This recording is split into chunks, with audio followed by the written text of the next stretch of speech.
Well, the shooting is certainly raising questions about security at large-scale events. Here to help bring some context to these questions is Don Green. Don works for the UT Law Enforcement Innovation Center and specializes in security issues. Don, thank you. Welcome. We appreciate you. Thank you very much. This was a different type of shooting. It was not at close range.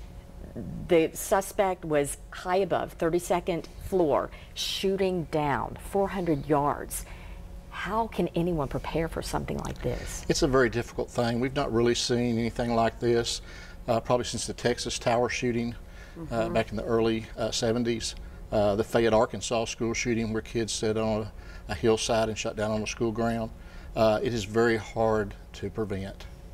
Talk about preventing during the moment. How do you address a situation like this? And we've certainly seen the response over the last 12 hours. You know, the citizens that were involved in that did the best they could to try to evade whatever was going on.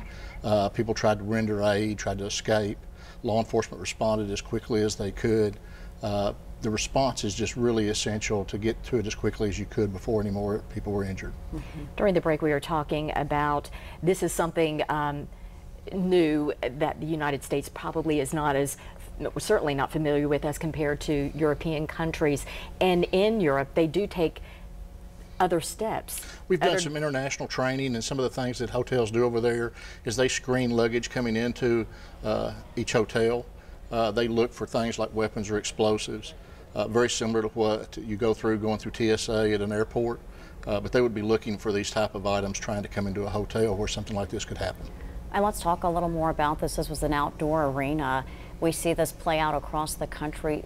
Could this bring about change as to how folks handle security with outdoor venues, with music concerts? I mean, we have them all across the state of Tennessee.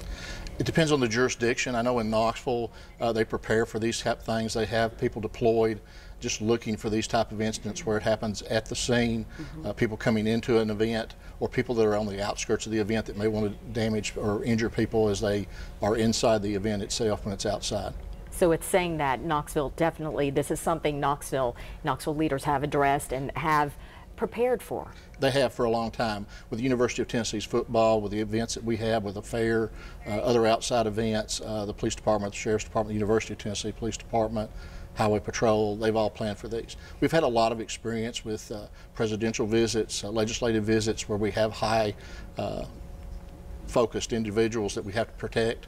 So we just apply that same type of security when we have outside events.